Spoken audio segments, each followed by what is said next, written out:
सभी भैया बहनों के लिए मेरा आशीर्वाद व सभी अभिभावकों को मेरा प्रणाम। मैं अजय सैनी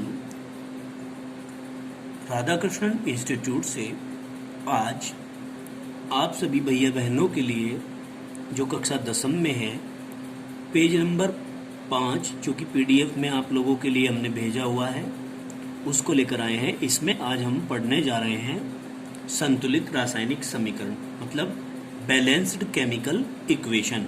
क्या? बैलेंस्ड केमिकल इक्वेशन, ठीक है ना? ये बात आप समझ गए होंगे। अब संतुलन, अभिक्रियाओं का संतुलन क्या होता है, इस चीज को हमने ध्यान से देखना है। क्या कहा कि वह रासायनिक समीकरण जिसमें अभिकारकों तथा उत्पादों में प्रत्येक तत्व के परमाणुओं की संख्या बराबर होती है। क्या जी? प्रत्येक तत्व के परमाणुओं की संख्या क्या होती है? बराबर होती है, संतुलित रासायनिक समीकरण कहलाती है। यानी कि जिस समीकरण में, कहने का भाव ये है, जिस केमिकल इक्वेशन में रिएक्टेंट के नंबर और प्रोडक्ट के नंबर इक्वल होते हैं वही बैलेंस केमिकल इक्वेशन कहलाती है। फॉर एग्जाम्पल, जैसे कि Zn यानी कि जिंक, जस्ता भी बोलते हैं, प्लस H2SO4 क्या जी? सल्फ्यूरिक अम्ल बोलते हैं, इजिकल टू, यहाँ से क्या होता है, ये हाइड्रोजन जो है H2 के रूप में, गैस के रूप में अलग निकल जाता है और ZnSO4 अलग निकल जाता है जिंक सल्फेट के रूप में। तो हमने क्या कहा कि इस अभिक्रिया में जिंक के भी बराबर है, हाइड्रोजन के भी बराबर है और सल्फर के भी बराबर है, ऑक्सीजन के भी बराबर है। मतलब जितने अभिकारक में परमाणुओं की संख्या प्रदर्शित हो रही है उतने ही उत्पादों में इनकी संख्या प्रदर्शित हो रही है परमाणुओं की, इसलिए ये समीकरण बैलेंस है। हम क्या कहेंगे, इस अभिक्रिया में अभिकारकों में जिंक, हाइड्रोजन, सल्फर, ऑक्सीजन के परमाणुओं की संख्या उत्पाद के परमाणुओं की संख्या के बराबर है, अतः यह एक संतुलित रासायनिक समीकरण है। क्या है जी? संतुलित रासायनिक समीकरण है। ठीक है, समझ गए होंगे सभी भैया बहन। अब हम आगे चलते हैं। अब पढ़ेंगे रासायनिक समीकरण को संतुलित करने की विधियां। अब रासायनिक समीकरण को संतुलित करने की विधियां क्या हैं? देखिए, सबसे पहले अभिकारकों को तीर के निशान के बाईं ओर तथा उत्पादों को तीर के निशान के दाईं ओर, राइट हैंड साइड लिखते हैं। उनके सूत्रों के रूप में लिखते हैं। कैसे लिखते हैं जी? उनके सूत्रों के रूप में लिखते हैं या प्रतीकों के रूप में लिखते हैं। इसके सबसे कम संख्या वाले परमाणु को, जो सबसे कम संख्या वाला परमाणु होता है उसको सबसे पहले संतुलित करते हैं। ठीक है जी? फिर बढ़ते हुए क्रम में परमाणुओं की संख्या को संतुलित करते जाते हैं। चलिए आगे देखते हैं इस चीज को क्या कहा। ध्यानपूर्वक देखेंगे सभी भैया बहन। पेज नंबर 6 पर है PDF के। आज हम उदाहरण नंबर देखिए, तांबे पर, काय पर? तांबे पर। तांबा मतलब कॉपर पर। क्या करना है? सल्फ्यूरिक अम्ल की अभिक्रिया में कॉपर सल्फेट, सल्फर डाइऑक्साइड तथा जल प्राप्त होता है, कॉपर प्लस H2SO4। तो क्या होगा, यहाँ से CuSO4 अलग हो जाएगा, CuSO4 अलग हो जाएगा और ये जो H2 है, ठीक है ना, ये H2 ये अलग हो जाएगा किसके साथ? H2O के साथ, और जो सल्फर डाइऑक्साइड है वो अलग हो जाएगा। अब ये रिएक्शन यहाँ पर इस रूप में लिखी हुई है, ठीक है ना, परंतु हम इसको समझेंगे अच्छे तरीके से क्योंकि इसमें मॉलिक्यूल की संख्या को बैलेंस करना है और मॉलिक्यूल की संख्या को बैलेंस करने के बाद फिर हम इस रिएक्शन को देखेंगे। अभी आप इस रिएक्शन को अच्छे प्रकार से देख लीजिए, ठीक है ना। इसमें क्या कमी है, उस कमी को हम कैसे दूर करेंगे। देखिए क्या बताया है यहाँ पर आप सभी भैया बहनों को बताया गया है, क्या बताया गया है कि जो कॉपर है हमारा, कॉपर प्लस क्या? H2SO4 इज इक्वल टू, अब देखिए सभी ध्यानपूर्वक देखेंगे। आपने कहा कि जी CuSO4 अलग बन गया, H2O अलग बन गया और प्लस SO2 अलग बन गया। कैसे बन गया? हमने यहाँ पर H2SO4 के दो मॉलिक्यूल लेने हैं, सपोज दैट यहां पर हम दिखाते हैं एक H2SO4 हमने ये ले लिया, ठीक है जी, और एक H2SO4 हमने ये ले लिया। क्यों ले लिया? क्योंकि कॉपर के ऊपर प्लस के 2 चार्ज होते हैं, ठीक है, कॉपर के ऊपर प्लस के 2 चार्ज होते हैं, इसलिए हमने यहाँ पर बैलेंस करने के लिए 2 लेना पड़ेगा। क्लियर हुई बात? अब आगे चलते हैं। आगे चलते हैं तो क्या होता है, Cu एक SO4 को इसमें से लेकर के CuSO4 के रूप में लिख लिया। समझ में आई बात? फिर हमारे पास H2 और H2, H2 मतलब 2H2, दो ही 4 हो गए, 2 दूनी 4। क्लियर? ऑक्सीजन के यहाँ पर कितने हैं? अब हमारे पास ये भी चला गया, ये भी चला गया, बचा हमारे पास SO4। SO4 में से 2 ऑक्सीजन हमने यहाँ दे दिए हैं, समझ गए होंगे।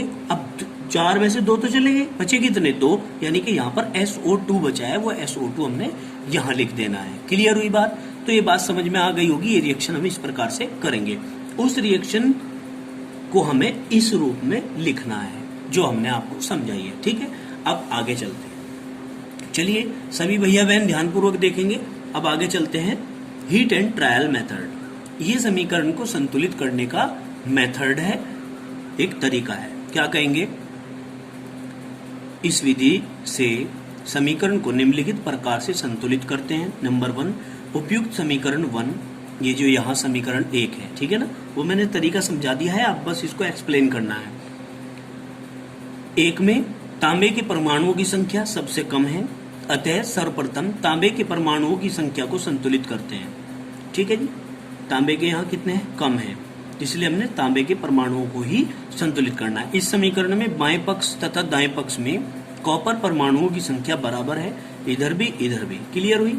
अब आगे चलते हैं। यह ध्यान रखना आवश्यक है कि परमाणुओं की संख्या बराबर करते समय हम अभिक्रिया में शामिल तत्वों या यौगिकों के सूत्र नहीं बदलते, उनके जो सूत्र हैं वो नहीं बदले जाएंगे, ठीक है ना, वो सेम रहेंगे।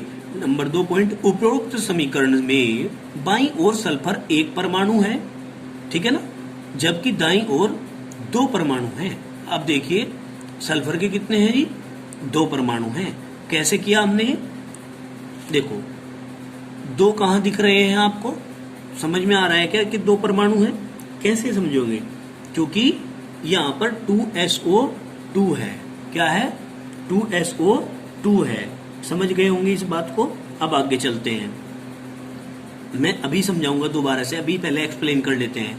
उपरोक्त समीकरण में बाईं ओर सल्फर का 1 परमाणु है, जबकि दाईं ओर 2 परमाणु है, इसलिए बाईं ओर सल्फ्यूरिक अम्ल के 2 अणु लिखकर सल्फर की संख्या को दोनों ओर बराबर कर लेते हैं। अब देखिए Cu plus 2H2SO4 equal to CuSO4 plus SO2 plus H2, ये समीकरण आपकी 2 हो गई। क्या हो गई? समीकरण 2 हो गई। फिर कहा समीकरण बाएं एक, इसमें 2 में, समीकरण 2 में बाईं ओर हाइड्रोजन के 4 परमाणु हैं। कितने हैं? 4 परमाणु हैं, जबकि दाईं ओर 2 हाइड्रोजन परमाणु हैं, अतः दाईं ओर जल के 2 अणु लिखकर हाइड्रोजन परमाणुओं की संख्या को भी संतुलित कर लेते हैं। क्या कर लेंगे? हाइड्रोजन परमाणुओं की संख्या को भी हम संतुलित कर लेंगे, बैलेंस कर लेंगे, ठीक है ना। ये आ जाती है Cu plus 2H2SO4 equal to CuSO4 plus SO2 plus 2H2O। ये आपकी समीकरण नंबर 3 बन जाती है, ठीक है जी। अब आगे चलते हैं। चिंता मत करिए, आप लोग यहाँ पर थोड़े से कंफ्यूज होंगे, मैं इसको दोबारा से स्टार्टिंग से समीकरण को रूप के माध्यम से लिखता हुआ तुम्हें समझा दूंगा, ठीक है ना। आप देखिए समीकरण 3 में बाईं ओर O2 के 8 परमाणु, 4 दूनी 8 हो गए, ये 4 दूनी 8, तथा दाईं ओर भी O2 के 8 परमाणु हैं। इधर कितने हैं? 4, 2 6 और 2 एकम 2, 8 हो गए, तथा दाईं ओर भी O2 के 8 परमाणु हैं, अतः यह समीकरण संतुलित रासायनिक समीकरण कहलाती है। कंप्लीट हुई बात। आगे चलते हैं। 4th पॉइंट देखिए, पेज नंबर 7 पर आ गए हैं हम PDF के, तो 7 नंबर पेज पर देखेंगे क्या है। रासायनिक समीकरण 3 को अधिक सूचनापूर्ण बनाने के लिए इसके रासायनिक सूत्र के साथ इसकी भौतिक अवस्था भी लिखते हैं। क्या करते हैं? इसकी भौतिक अवस्था, मतलब मैंने जो समझाया तो तुम्हें, सॉलिड है, लिक्विड है, एक्वस है, गैस है ना, वो चीजें।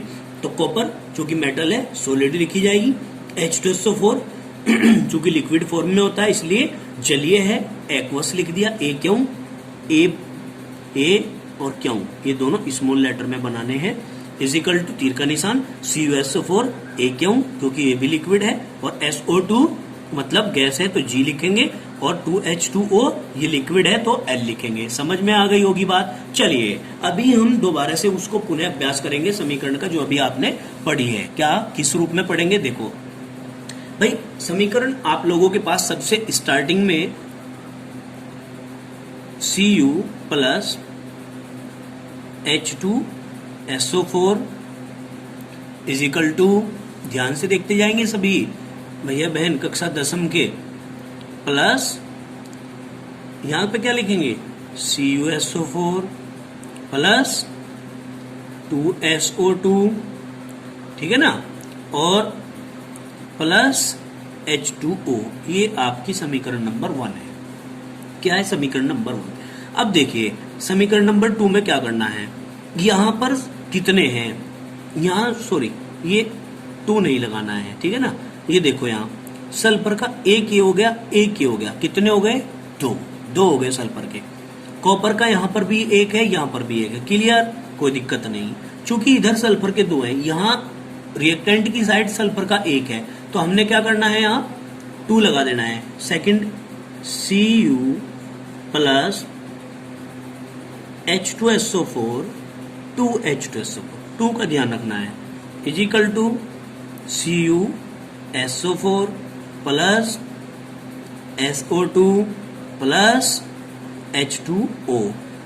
सल्फर 2, इधर भी सल्फर के 2 एकम 2, ठीक है ना, कॉपर का एक, क्लियर होगी बात। अब देखिए ऑक्सीजन की 4 दूनी 8, ठीक है, 4 दूनी 8, और हाइड्रोजन के 2 दूनी 4, इधर 4 2 6 और 1 7, हाइड्रोजन के इधर 2 हैं और ऑक्सीजन के इधर 7 हैं। यहाँ पर हाइड्रोजन के 2 दूनी 4 हैं और इधर क्या है ऑक्सीजन के 7 हैं, क्लियर होगी। अब देखिए अब हमने क्या करना है, चूंकि इधर 2 दूनी 4 है तो हम क्या करेंगे, अब नेक्स्ट स्टेप में इसको बना दीजिए समीकरण नंबर 2। फिर आएंगे Cu plus 2H2SO4 is equal to CuSO4 plus SO2 plus 2H2O, क्योंकि 2 दूनी 4, ऑक्सीजन की 4 दूनी 8, यहाँ पर 4 2 6 और 2 एकम 2, 8 पूरे हो गए, कंप्लीट हो गई। तो इस प्रकार से ये समीकरण नंबर 3 हो गई। शुरू से लेकर आखिर तक आपके पास ये समीकरण समझ में आ गई होगी, मैं समझता हूं। इसके लिए बहुत बहुत धन्यवाद। अब आगे चलते हैं हम नेक्स्ट क्या चलते हैं, पेज नंबर 7 का ही मैटर हमारे पास अभी चल रहा है। रासायनिक समीकरण के लाभ, क्या क्या लाभ है जल्दी से देख लीजिए क्योंकि वीडियो की लिमिट का समय पूरा होने जा रहा है। रासायनिक समीकरण के लाभ, इंपॉर्टेंस क्या है केमिकल इक्वेशन के। देखिए रासायनिक समीकरण द्वारा हमें बहुत सारी चीजों का पता चलता है। हम कहेंगे रासायनिक समीकरण द्वारा निम्नलिखित तथ्यों की जानकारी आसानी से प्राप्त हो जाती है। रासायनिक समीकरण में या अभिक्रिया में भाग लेने वाले पदार्थों तथा बनने वाले उत्पादों का ज्ञान हो जाता है। भाई अभिकारक कौन है, उत्पाद कौन है, भाग कौन ले रहा है, बन कौन रहा है ना, इस चीज का हमें ज्ञान हो जाता है। फिर क्या कहते हैं, रासायनिक समीकरण से अभिकारकों तथा उत्पादों के परमाणुओं तथा अणुओं की संख्या का भी बोध हो जाता है। ये भी पता चल जाता है कि किस परमाणु के हमें 2 लेने हैं, किस परमाणु के हमें 4 लेने हैं, है ना, किसके हमें 10 लेने हैं। तो हमें परमाणुओं या अणुओं की संख्या का भी हमें बोध इस केमिकल इक्वेशन के माध्यम से हो जाता है, ठीक है ना। अब आगे चलते हैं थर्ड पॉइंट में क्या कहा है, अभिकारकों तथा उत्पादों की संख्या, यानी कि संख्या जो होती है उसको हम मोल के रूप में लेते हैं। काय के रूप में लेते हैं, मोल के रूप में लेते हैं, ठीक है ना। केमिस्ट्री के अंदर संख्या को, मात्रा को मोल के रूप में दर्शाते हैं। तो हम क्या कहेंगे कि मोल ज्ञात होने पर उनके द्रव्यमानों की जानकारी प्राप्त हो जाती है। जब हमें ये पता चल जाता है कि अभिकारकों के कितने मोल हैं, उत्पादों के कितने मोल हैं, तो हम उसके रासायनिक द्रव्यमान को भी ज्ञात कर सकते हैं, ठीक है ना। 4th पॉइंट देखिए, किसी रासायनिक अभिक्रिया में अभिकारकों का कुल द्रव्यमान, भाई जो अभिकारकों का कुल द्रव्यमान होता है वो उत्पादों के कुल द्रव्यमान के बराबर होता है। रासायनिक अभिक्रिया से हमें इस चीज का भी बोध हो जाता है, ज्ञान हो जाता है, ठीक है ना। उदाहरण के रूप में देखिए, अमोनियम सल्फेट पर सोडियम हाइड्रोक्साइड की अभिक्रिया से सोडियम सल्फेट तथा अमोनियम गैस, ठीक है ना, अमोनिया गैस जल प्राप्त हो जाता है। इसे निम्नलिखित समीकरण द्वारा निरूपित करते हैं। किस तरह निरूपित करते हैं, देखिए, NH4 का whole twice into SO4 plus 2NaOH is equal to क्या, Na2SO4 plus 2H2O plus 2NH3। तो क्या कहा, अमोनियम सल्फेट प्राप्त हो गया, सोडियम हाइड्रोक्साइड प्राप्त हो गया, सोडियम सल्फर प्राप्त, सोडियम सल्फेट है ये, क्या है, सोडियम सल्फेट कहेंगे इसको, ठीक है जी, सोडियम सल्फेट, जल प्राप्त हो गया, अमोनिया प्राप्त हो गई। तो हमने क्या करना है, इसमें अभिकारकों का और इसमें उत्पादकों का अगर हम एटॉमिक वेट निकालेंगे तो हमारा बराबर आएगा। देखिए यहाँ पर दिखाया गया है, ठीक है। अभी हम इसको अच्छे से समझ लेते हैं, पहले समीकरण को फिर इसके वेट को। क्लियर, आज तक के लिए इतना ही रखेंगे हम, इससे आगे नहीं बढ़ेंगे। आज पेज नंबर 7 फिनिश कर देंगे आज PDF का, हाई स्कूल के विद्यार्थी। देखिए सभी भैया बहन ध्यानपूर्वक इस बात को समझेंगे। हम उदाहरण पढ़ रहे हैं जो कि पेज नंबर 7 पर है, PDF के पेज नंबर 7 पर है। हम क्या कह रहे हैं कि ये अमोनियम सल्फेट पर सोडियम हाइड्रोक्साइड की अभिक्रिया से सोडियम सल्फेट और अमोनिया गैस तथा जल प्राप्त होता है। इसे निम्नलिखित समीकरण द्वारा निरूपित करते हैं। अभी समीकरण लिखी हुई है, अभी ये चीज आपको समझ नहीं आ रही होगी, इसको हम थोड़ा सा एक्सप्लेन करेंगे अच्छे से।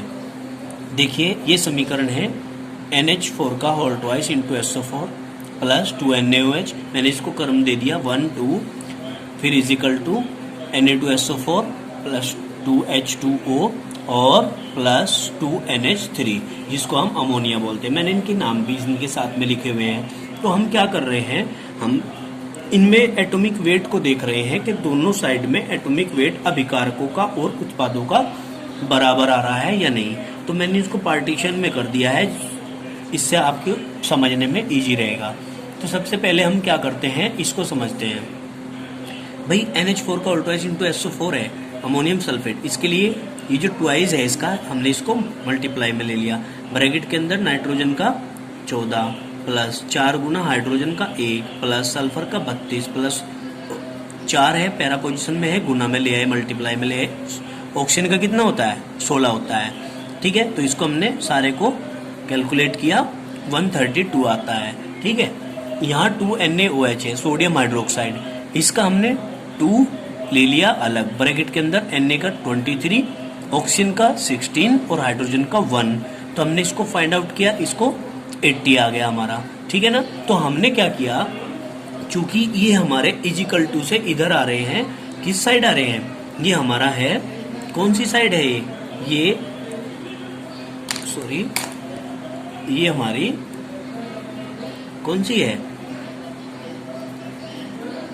लेफ्ट हैंड साइड है, ठीक है ना, और ये हमारी राइट हैंड साइड है, ठीक है। तो ये राइट हैंड साइड है, ये जो लेफ्ट हैंड साइड है हमारी, ये हमारे क्या है यहाँ पर, ये हमारे रिएक्टेंट हैं, ये है हमारे अभिकारक। तो अभिकारकों का जो आया है वो 212 मतलब 212 आया है, ठीक है जी। अब हम चलते हैं उत्पाद की side, right hand side. Right hand side में हमें क्या क्या मिल रहा है, Na2SO3 जो कि 3rd नंबर पर है, 4th नंबर पर 2H2O है और यहाँ पर 2NH3 है। इसका देखिए हमने 2 को ये लिखा, Na के लिए 23 प्लस सल्फर के लिए 32 प्लस ऑक्सीजन के लिए, चूंकि ऑक्सीजन पे के पैरा पोजिशन में 4 है तो 4 इंटू 16 कर दिया। तो टोटल को फाइंड आउट किया तो 142 आ गया। 2H2O के लिए किया तो 2 हमने ब्रैकेट के बाहर ले लिया और अंदर पैरा पोजिशन में 2 था ये वाला, तो इसके लिए ये 2 और हाइड्रोजन के लिए 1 प्लस ऑक्सीजन के लिए 16। इसको टोटल को करेंगे तो 36 आ जाएगा, ठीक है ना। 2NH3 के लिए किएंगे तो अमोनिया के लिए 2 हमने बाहर ले लिया और नाइट्रोजन के लिए 14 और 3 चूंकि पैरा पोजिशन में था तो 3 इंटू 1, इसके लिए हमने किया तो 34 आ गया। तो हमने क्या किया, ये हमारे जो राइट हैंड साइड आ रहे हैं, राइट हैंड साइड आ रहे हैं, ये हमारे उत्पाद। मैं फिर से आपको कह रहा हूं, दोबारा से समझा रहा हूं, इसको हम प्रोडक्ट बोलते हैं। क्या बोलते हैं? प्रोडक्ट बोलते हैं। इनका हमने तीनों का योग कर दिया, योग करने के बाद 212 आ रहा है, तो यहाँ भी 212, यहाँ भी 212, ये अभिकारक है, इसको हम रिएक्टेंट बोलते हैं। ठीक है ना? तो दोनों साइड हमारा बराबर आ रहा है, इसलिए हम कह सकते हैं कि ये हमारी रासायनिक समीकरण इक्वल हो गई है, बैलेंस हो गई है, मोलों की संख्या दोनों तरफ बराबर आ गई है। अब देखिए थोड़ा सा जल्दी से देखेंगे, दूसरी ये वीडियो हम आपके लिए अपलोड कर रहे हैं, पहले हम कर चुके, ये पेज नंबर 8 का पोर्शन है, रासायनिक अभिक्रियाओं के प्रकार, टाइप्स ऑफ केमिकल रिएक्शन। क्या? रासायनिक अभिक्रियाओं की क्रियाविधि के आधार पर रासायनिक अभिक्रियाएं निम्नलिखित प्रकार की होती है। ये इंपॉर्टेंट पोर्शन है बोर्ड के लिए, बोर्ड में भी आती हैं ये चीजें। ठीक है ना? सबसे पहले योगात्मक अथवा संयोजन अभिक्रियाएं, जिसको हम एडिशनल रिएक्शन बोलते हैं। दूसरा, वियोजन अथवा अपघटन अभिक्रियाएं, यानी कि जिसमें टूटता है। ठीक है ना? टूटते हैं, अभिकारक उत्पाद टूटते हैं। नेक्स्ट है प्रतिस्थापन या विस्थापन अभिक्रियाएं, डिस्प्लेसमेंट रिएक्शन बोलते हैं। ये फोर्थ आता है द्विव विस्थापन अभिक्रियाएं। ठीक है ना? इसमें 2 बार विस्थापन होता है, तो इनको हम अब एक्सप्लेन करेंगे, अच्छे प्रकार से इनको पढ़ेंगे। क्या क्या कहा है? सबसे पहले हम पढ़ते हैं क्या? योगात्मक अथवा संयोजन अभिक्रिया। क्या कहेंगे? देखिए पेज जरा सेट कर लेते हैं पहले, फिर कहेंगे हम वे अभिक्रियाएं योगात्मक एडिशन और कॉम्बिनेशन रिएक्शन बोलते हैं। योगात्मक योग हो जाता है, यानी कि वे अभिक्रियाएं जिनमें 2 या 2 से अधिक अभिकारक तत्व, अब अभिकारक जो होते हैं वो तत्व के रूप में भी हो सकते हैं, यौगिक के रूप में भी हो सकते हैं, आपस में संयोग करके, कंबाइन होकर के केवल एक न्यू प्रोडक्ट बनाते हैं, एक नया पदार्थ बनाते हैं, योगात्मक अथवा संयोजन अभिक्रिया कहलाती है। ये ध्यान रखना है, योगात्मक अभिक्रिया में एक नया उत्पाद बनता है, केवल एक, ओनली ऑन वन। ठीक है ना? अब क्या कहा? योगात्मक अथवा संयोजन अभिक्रियाएं कहलाती हैं, हाइड्रोजन व ऑक्सीजन संयोग करके जल का निर्माण करते हैं। 2H2 plus O2 is equal to 2H2O, ये तो बिल्कुल ही सिंपल है, समझाने की जरूरत नहीं है, खुद समझ गए होंगे। हाइड्रोजन को ऑक्सीजन को मिलाएंगे तो वाटर बनेगा। ठीक है ना? एक बन रहा है प्रोडक्ट, तो ये क्या है? ये योगात्मक अभिक्रिया का उदाहरण है। एग्जाम्पल नंबर 2, सोडियम और ऑक्सीजन के संयोजन से सोडियम ऑक्साइड का निर्माण होता है। काय का निर्माण होता है? सोडियम ऑक्साइड का। चूंकि हम पेज नंबर 9 पर चले गए हैं, देखिए सोडियम के 4 ले लिए प्लस ऑक्सीजन के 2, यहाँ पर O2 के लिए रखा है क्योंकि ये गैस है। ठीक है ना? तो हमने क्या किया? 4 इसके थे, 2 इसके थे, सोडियम के 4 थे, इसके 2 थे, तो कॉमन ले लिया इनमें से 2 कॉमन ले लिया, 2Na2O, 2 दूनी 4, 2 एकम 2, कंप्लीट हुई। अब आगे चलते हैं, थर्ड नंबर देखते हैं। यहाँ पर पॉइंट में क्या कहा? सल्फर और ऑक्सीजन, एग्जाम्पल नंबर 3 है, सल्फर और ऑक्सीजन संयोग करके सल्फर डाइऑक्साइड बनाते हैं। क्या किया? सल्फर सॉलिड है चूंकि, ठीक है ना, ऑक्सीजन के साथ संयोग करता है, ऑक्सीजन चूंकि गैस है तो क्या बन जाएगा? जला दिया तो इसको, सल्फर को, ऑक्सीजन को, तो SO2 बन गया, सल्फर डाइऑक्साइड। ठीक है ना? अब इसी प्रकार से हाइड्रोजन और क्लोरीन जो है संयोग करके HCl बनाते हैं। ठीक है ना? H2 चूंकि गैस है, क्लोरीन चूंकि गैस है, तो दोनों का 2 कॉमन ले लिया, 2HCl बन गया।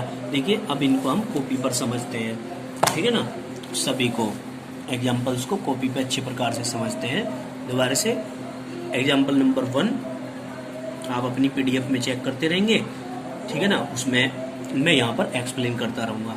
हमने कहा हाइड्रोजन और ऑक्सीजन संयोग करके जल का निर्माण करते हैं। देखिए hydrogen H2 plus oxygen O2 is equal to, क्या किया? 2H2O बनेगा, क्योंकि 2 है यहाँ पर, तो H2O बनेगा। ठीक है ना? 2 थे ना, तो ऑक्सीजन के बैलेंस करने के लिए 2 लगाया, अब 2 दूनी 4, तो इसके भी 2 लगाए। अब चूंकि हाइड्रोजन गैस है, ऑक्सीजन भी गैस है, और वाटर जो है हमारा क्या है? लिक्विड है। क्लियर? एग्जाम्पल नंबर 1 क्लियर हो गया, ये 1 था। ठीक है? 2 पर आ जाइए।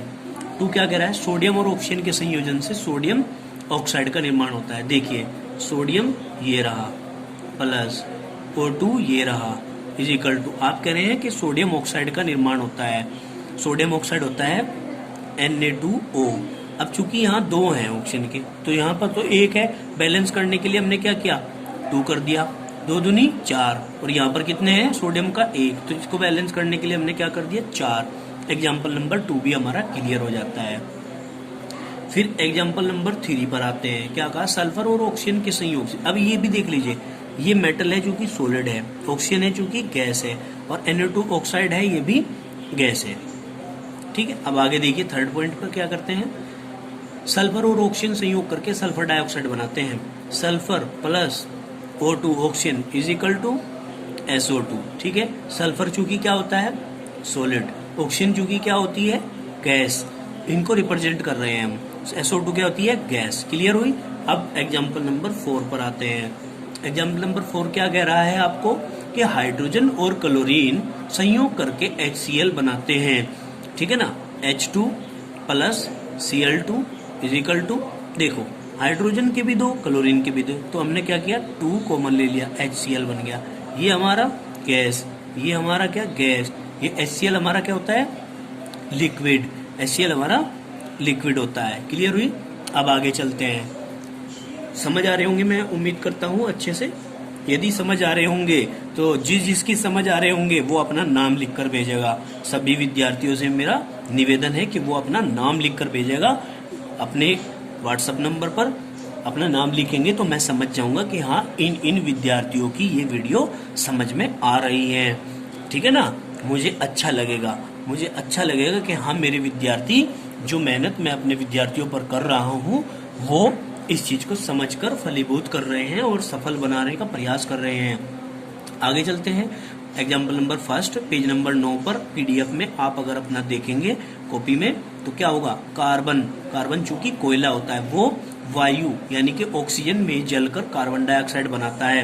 देखिए carbon plus O2 is equal to CO2। Carbon क्या होता है सॉलिड होता है, ऑक्सीजन क्या होती है गैस होती है, और CO2 क्या होती है गैस होती है।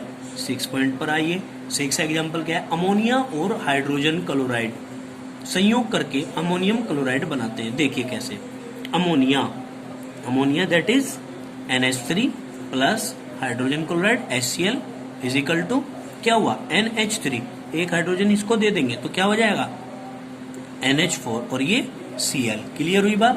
अब NH3 क्या है, NH3 गैस है, HCl क्या है लिक्विड है, लिक्विड होता है ये ध्यान रखना।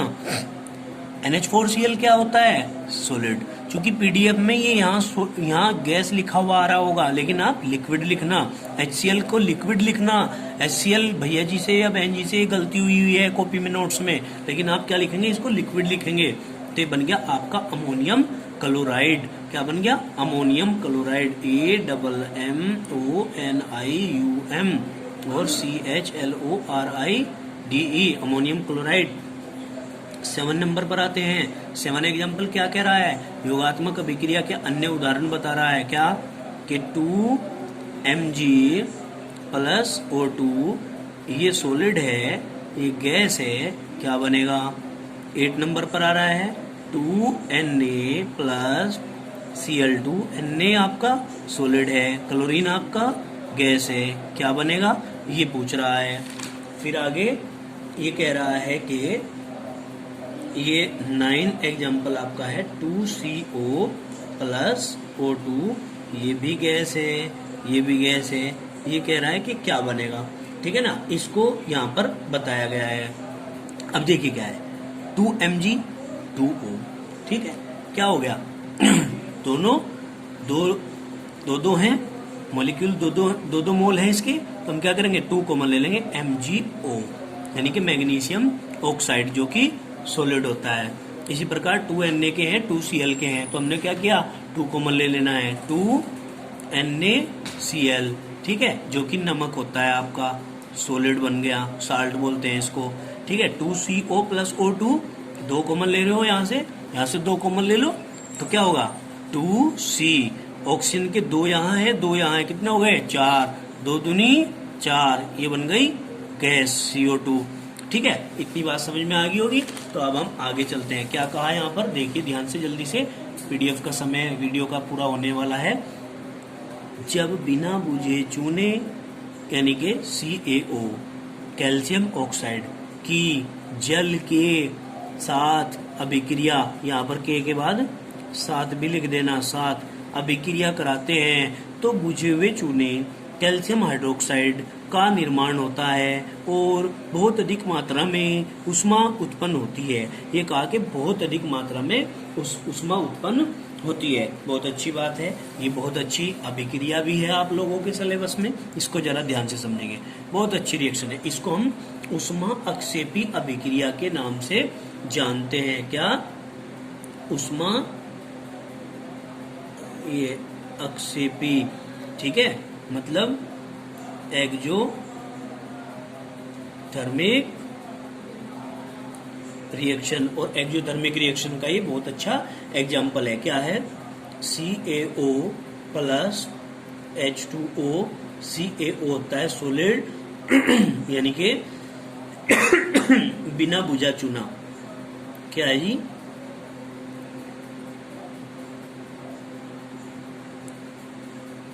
बिना बुझा चूना, ठीक है ना। H2O इज इक्वल टू, ये है लिक्विड, ठीक है ना। और जब हम इसको इसमें मिलाते हैं, बिना बुझे चूने के अंदर वाटर डालते हैं, तो देखिए क्या होता है। ये बात आपको बहुत अच्छे तरीके से समझनी है, ठीक है। क्या? Ca का एक है, Ca का एक, ऑक्सीजन का एक, ये कितने हो गए? 2। हाइड्रोजन के कितने हो गए? 2। तो 2 ऑक्सीजन के हैं, 2 हाइड्रोजन के हैं, तो इसलिए मैं इसको OH का होल ट्वाइस लिख देता हूं। क्लियर बात? अब ये जो है ये जलीय विलयन बना है। कैसा? जलीय। अब जो जलीय होता है उसके लिए हम A क्यों लिखते हैं? एक्वस लिखते हैं। और प्लस 13.7 किलो कैलोरी इसमें ऊष्मा निकलती है। क्या निकलती है? ऊष्मा। तो चूंकि ये इतनी ऊष्मा प्रोड्यूस कर रही है, इसीलिए हम इसको कहते हैं ऊष्मा अक्षेपी अभिक्रिया, ठीक है जी। अब इसके बाद ऊष्मा अक्षेपी अभिक्रिया ही हम पढ़ेंगे, जो कि आज के लिए इतना ही काफी, ठीक है ना। बाकी करेंगे कल। पेज नंबर 10 पर हम आ गए हैं। पेज नंबर 10 का जो शेष पोर्शन बचा है उसको हम कल करेंगे, शेष भाग को कल करेंगे, ठीक है ना। और देखिए सभी भैया बहन जो कक्षा 10 में है, ठीक है ना, वो हमको अपने आचार्य जी को भूल गए हैं। वे हम पर फोन भी नहीं करते। वे अगर फोन नहीं कर सकते, डरते हैं, डरने की कोई जरूरत नहीं है। अगर वो अपना नाम भी लिखकर, वीडियो को देखने के बाद अपना नाम लिखकर व्हाट्सएप पे हमारे पास भेजते हैं, तो मैं समझूंगा कि वो भैया हमको याद करता है, वो बहन जी हमें याद करती हैं, हमें अच्छा लगेगा, ठीक है जी।